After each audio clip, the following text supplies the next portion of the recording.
Top quality और consistent performance के लिए सिर्फ सिल्वर पंप्स। टॉप क्वालिटी और कंसिस्टेंट परफॉर्मेंस के लिए सिर्फ सिल्वर पंप्स, नाम याद रखना।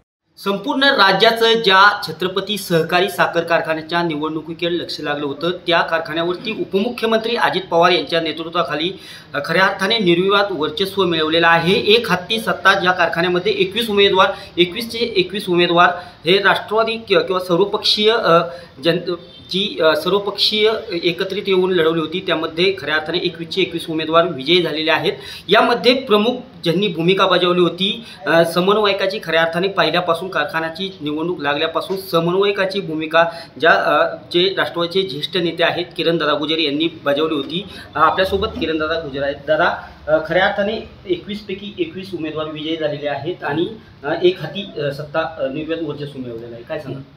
नाही, मी पहिल्यांदा सगळ्या सभासदांना मनापासून धन्यवाद देऊ इच्छितो आमच्या पॅनलच्या वतीने की माननीय अजितदादा पवारसाहेब, दत्तात्रय मामा भरणे आणि पृथ्वीराज बापू यांनी या ठिकाणी जी नम्र विनंती केली, जाहीर आवाहन केलं की त्याला सकारात्मक प्रतिसाद हा बहुसंख्य सभासदांनी घेतला। आणि आपण बघितलं की साधारणपणे वन साईड इलेक्शन, कारण याच्यामध्ये मताधिक्य बघितलं तर जवळजवळ 7,000पासून 6,500पर्यंतचं मताधिक्य आमच्या पॅनलला आहे। आणि विरोधकांना बघितलं तर साधारणपणे 15 ते 20% आसपास आणि काही ठिकाणी 30% असं मतदान मिळालं। म्हणजे हे एक्सपार्टी झालेली निवडणूक याच्यामध्ये सभासदांच्या निर्णयावर अवलंबून होती की आता इथून पुढच्या काळामध्ये कारखाना नेमकं आपल्याला अडचणीतनं बाहेर काढण्यासाठी कुणाच्या हातात द्यायचा, आणि तो निर्णय सभासदांनी बहुसंख्याकांनी दिलेला आहे। दादा, पहिल्यापासून प्रचार सुरू झाल्यापासून सांगण्यात येते की कारखाना हा आर्थिक अडचणीत आहे। उपमुख्यमंत्री अजितदादा यांच्या नेतृत्वाखाली सांगतात की आम्ही कारखाना अडचणीतून बाहेर काढू, पण येणाऱ्या काळात विरोधकांकडून देखील तोच मुद्दा घेऊन निवडणूक लढवण्यात आली, परंतु सभासदांनी पूर्णतः विश्वास हा उपमुख्यमंत्री अजितदादा यांच्यावर होता। तुम्ही पहिल्यापासून याचे साक्षीदार आहात। येणाऱ्या काळात कशा पद्धतीने कारखाना अडचणीतून बाहेर काढण्यासाठी प्रयत्न? छत्रपती कारखान्याचे सभासद सुज्ञ आहेत, त्यांना नेमकं माहिती आहे की कारखाना अडचणीतनं बाहेर काढायचा म्हणजे कसा, नुसता तुमचा कडक प्रशासन करून काटकसर करून कारखाना बाहेर निघणार आहे का, तर नाही। त्याच्या जोडीला ते तर एक महत्त्वाचा घटक आहे, कारण या गोष्टी कराव्या लागणार आहेत। दुसरा घटक काय की आर्थिक पाठबळ।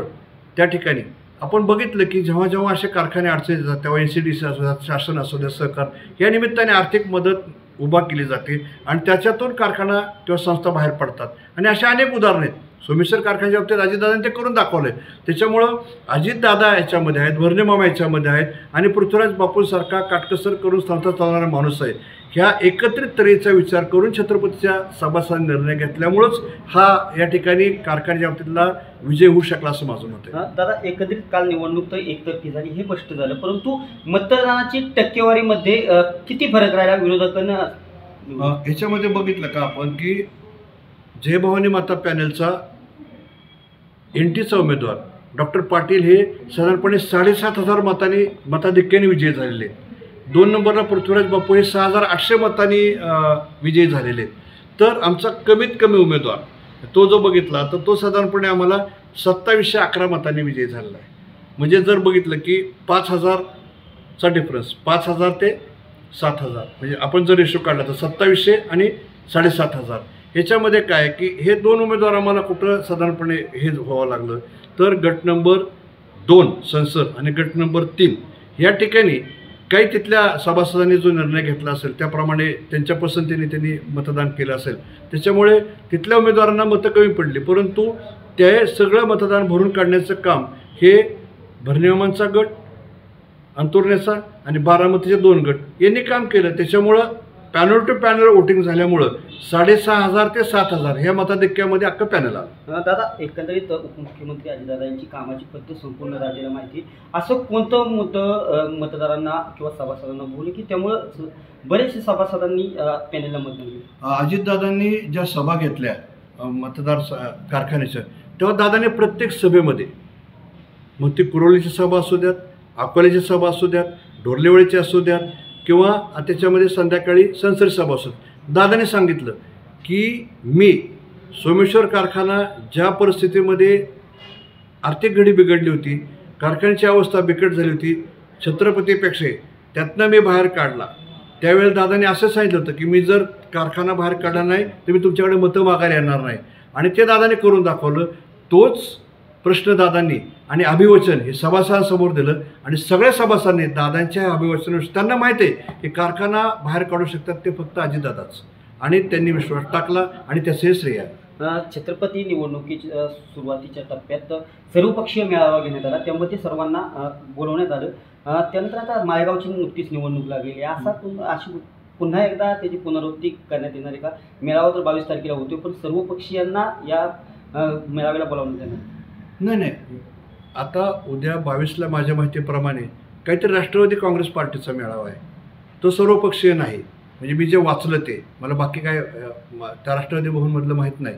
परंतु त्याच्यामध्ये असं होणं गरजेचं होतं, मला असं वाटतं की कारखाना हे राजकारण विरहित आणि पक्षीय विरहित व्यासपीठ निर्माण करण्यासाठी छत्रपतीप्रमाणेच बारामती विधानसभा मतदारसंघामध्ये समाविष्ट असणाऱ्या माळेगाव कारखान्याच्या कार्यक्षेत्रातील सर्वपक्षीय सभासदांनी एकत्र येऊन या ठिकाणी एकत्र येऊन विचार मांडण्याची गरज होती.